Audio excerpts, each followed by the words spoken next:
It was an era of big change, when ordinary people began to raise their voices against the power of big banks and financial barons.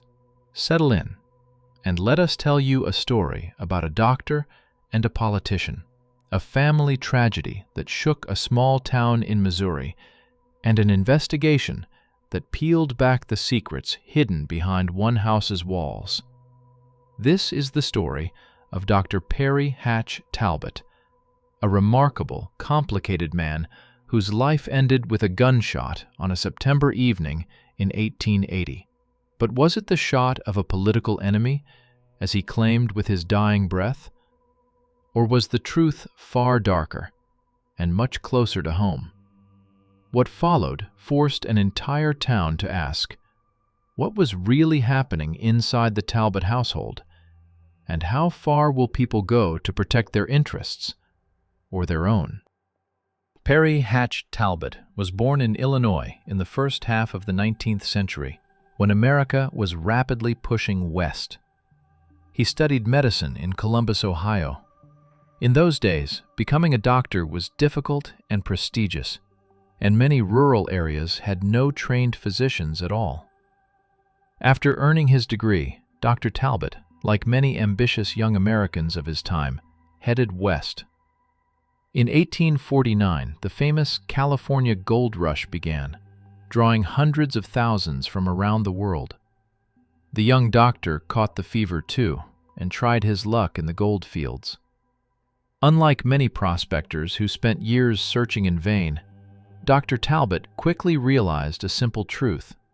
For a doctor, the real gold wasn't in the ground, it was in treating people. He moved to northwest Missouri, a rural area with almost no physicians.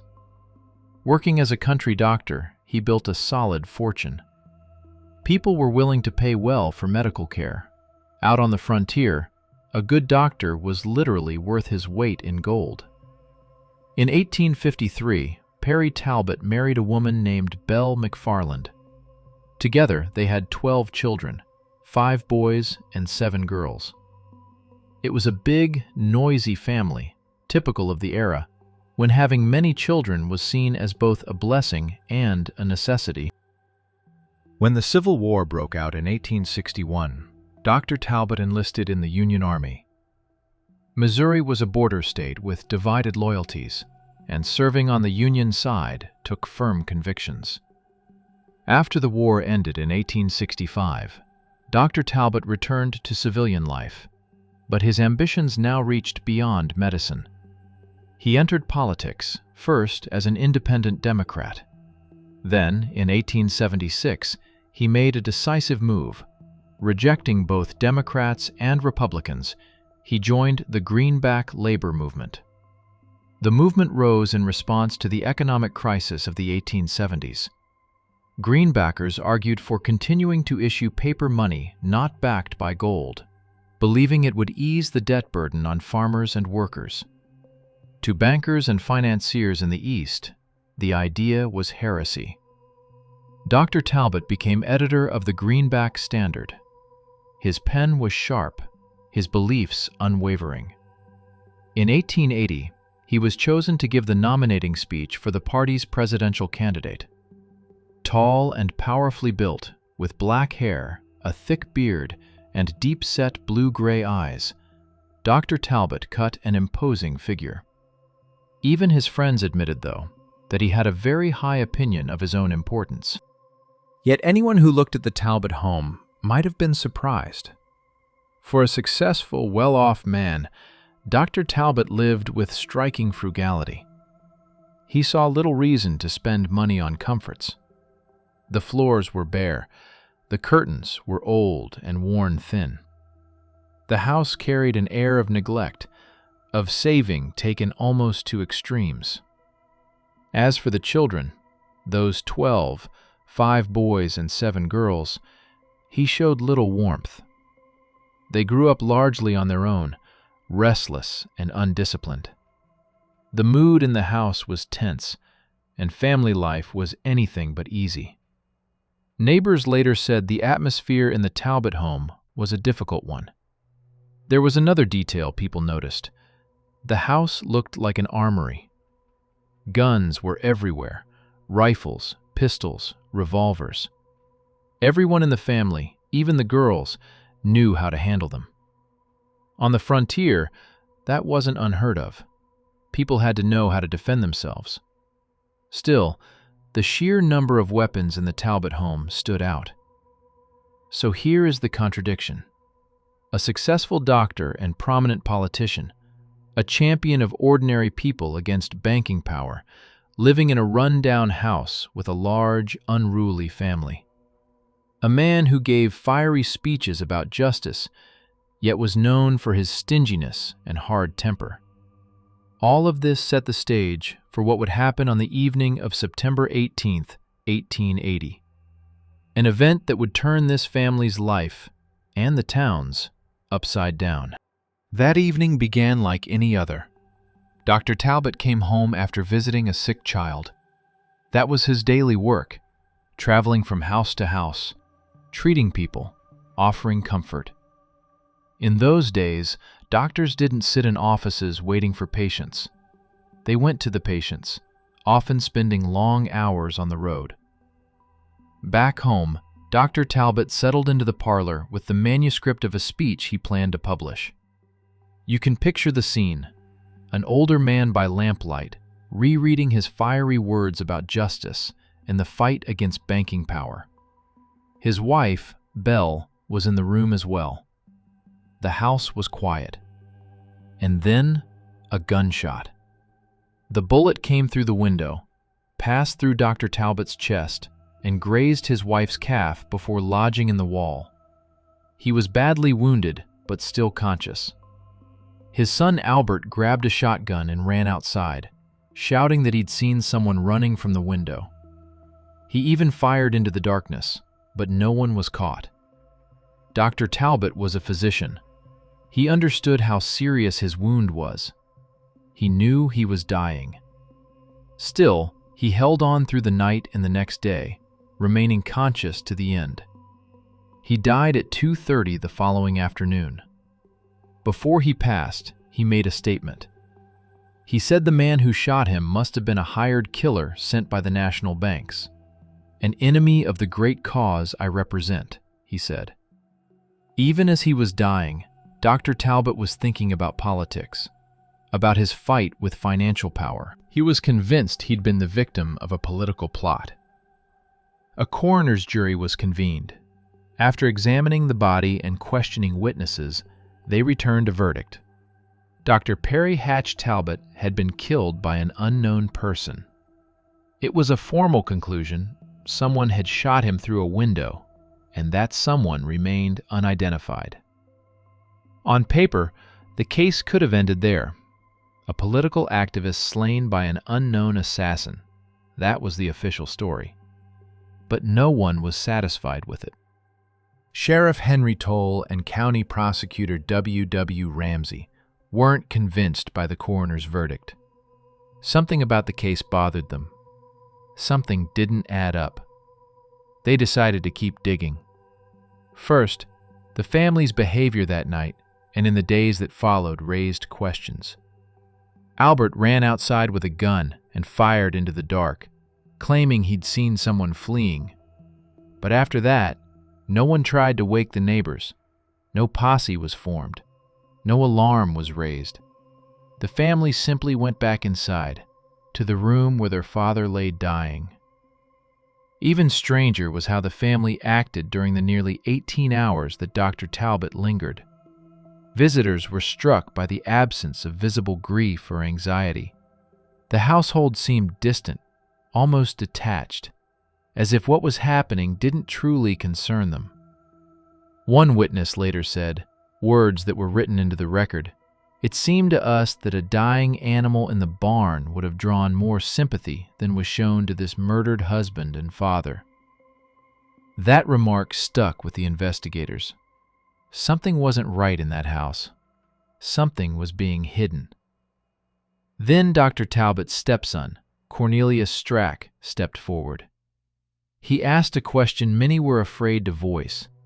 Why were all 7 of the children his father had with Mrs. Bell Talbott alive and well, while his father was dead? And why did Bell herself show no sign of illness or danger? Police promised to look closely into Strack's concerns, but it wasn't easy. Death was common in those days, and Dr. Talbott had clearly died from a gunshot. The real question was who fired it, and why? Sheriff Toell knew it would take unusual methods to get answers. The town marshal in Maryville, Missouri, made an unusual decision. He hired a private detective from Kansas named Jonas V. Brighton to help with the case, but not in any ordinary way. Brighton was to work undercover. The detective took the name Frank Hudson. He introduced his wife, Virginia, as his sister, Jenny Hudson. Under those names, the Brightons arrived in Maryville and began their work. The plan was simple but risky. Gain the trust of the Talbott sons and find out what really happened that night. Brighton, posing as Frank Hudson, struck up a friendship with the older Talbott boys. He played the part of a drifter, an adventurer, someone with loose morals. Before long, he had their confidence, helped along by the fact that Albert began showing romantic interest in Jenny, who was actually the detective's wife. Little by little, Brighton hinted at his supposed true trade, robbery. He told stories about crimes he claimed to have committed, building the image of a seasoned outlaw. Then he preached the brothers a partnership in crime. To the detective's surprise, the young men agreed eagerly. More than that, they insisted on putting it in writing. On October 25, 1880, they drew up and signed a contract. Read exactly as written, with all its mistakes, it declared their intent to rob banks, trains, stagecoaches, and safes, to stay together under oath, to kill any traitor, to split the loot equally, and included one chilling line: "There is one traitor in the band who must be killed before we can go any further." The brothers told Brighton who that traitor was: Henry Wyatt, a hired hand living in the Talbott household. Then they told him something even more shocking. They confessed that they had killed their father. Wyatt knew about it, they said, and they didn't trust him. They were afraid he might talk, and they wanted Brighton to get rid of him before he could. Brighton had what he came for. He reported everything to the marshal at once. Meanwhile, Sheriff Toell had been building his own case, collecting statements, questioning witnesses, piecing things together. Soon, he got a crucial break. A statement from one of the men who had signed that criminal contract, Wilford Mitchell. Mitchell's testimony pointed straight at the Talbott brothers as their father's killers. Now the authorities had enough to act. Albert and Charles Talbott were arrested and charged with the murder of Dr. Perry Talbott. Henry Wyatt, the man the brothers wanted silenced, was arrested as well. Mrs. Bell Talbott was also taken into custody, though on a lesser charge, as an accessory. In those days, the law treated married women differently. Wives were often seen as legally under their husband's authority, and their responsibility was limited. Charging Bell as an accessory meant investigators suspected she knew about her son's plans, or even helped, but did not see her as the main culprit. News of the arrests spread through all of Nottoway County. The respected doctor's own family stood accused of killing him. It was a sensation. People asked the same questions over and over. What really happened that September night? Were the sons truly their father's killers? And if so, why? The court would have to decide. On January 13, 1881, the trial began, drawing enormous attention across Nottoway County.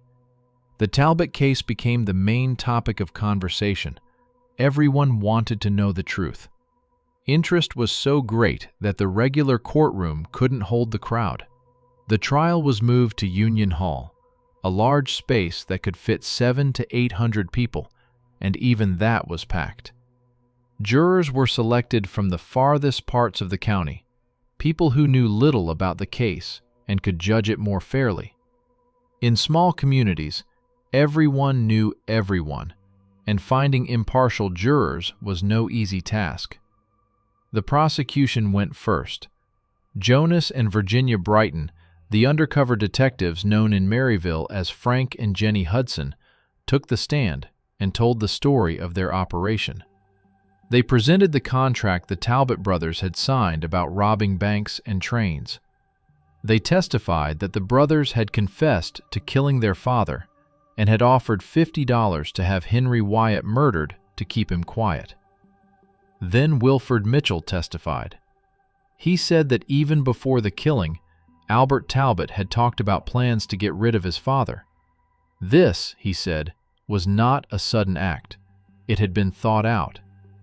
The most important witness for the prosecution was Henry Wyatt.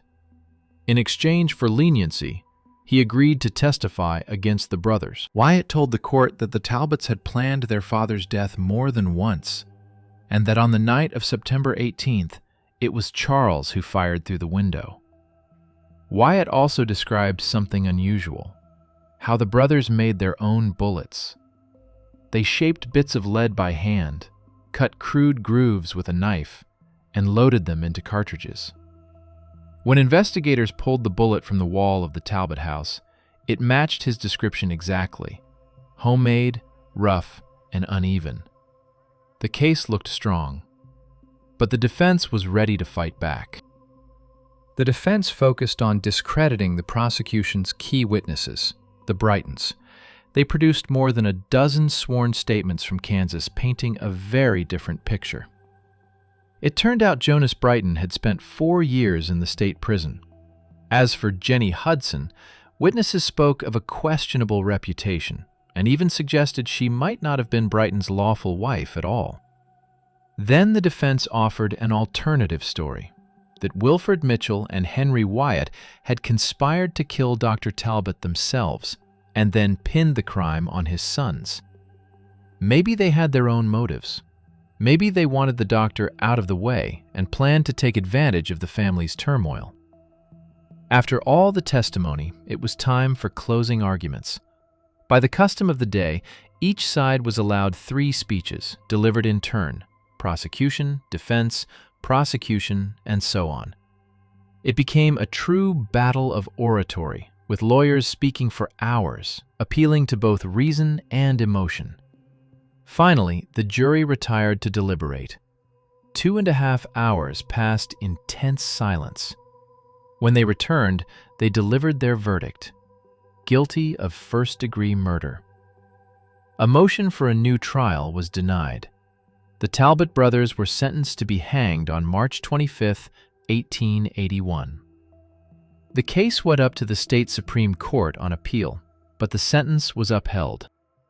On June 24, 1881, thousands of people gathered in Maryville, Missouri, to witness the hanging of Albert and Charles Talbott. Public executions were common then and drew huge crowds. At the last moment, everything changed. The governor sent a telegram granting a reprieve. The execution was postponed until July 22nd. The crowd went home disappointed. During that month's delay, something unexpected happened. Charles Talbott made a confession, one that told a very different story about the night of September 18th. Charles said he had gone to bed as usual, then heard his mother screaming for help. He ran downstairs and found a terrible family scene. In that moment, he said, trying to protect his mother, he grabbed a gun and fired. He claimed his father forgave him as he lay dying. According to Charles, Dr. Talbott invented the story about a bank-hired assassin because he wanted to forgive and be forgiven, and because he wanted the public to believe the national banks had tried to silence him. The confession caused an uproar in Maryville. Many people changed their minds. They believed the boys had acted to protect their mother and should be freed. Others thought the story was self-serving and false. The governor wasn't convinced. The execution would go ahead. On July 22, 1881, between 8,000 and 10,000 people gathered in Maryville, Missouri, an enormous crowd for a small town. Men, women, even children came to witness what was about to happen. Public executions were seen not only as punishment, but as a warning, a lesson for society. People traveled miles to see justice carried out. That day, Albert and Charles Talbott were hanged. They took with them the truth of what really happened on the evening of September 18, 1880. Was it an act of defending their mother, as Charles first claimed? Was it Wilford Mitchell's revenge, as Albert later said? Or did the brothers truly plan their father's murder in cold blood, as Henry Wyatt testified? The story of Dr. Perry Hatch Talbott, doctor, politician, champion of ordinary people against banking power, ended in tragedy. His own sons were convicted of his murder and paid for it with their lives.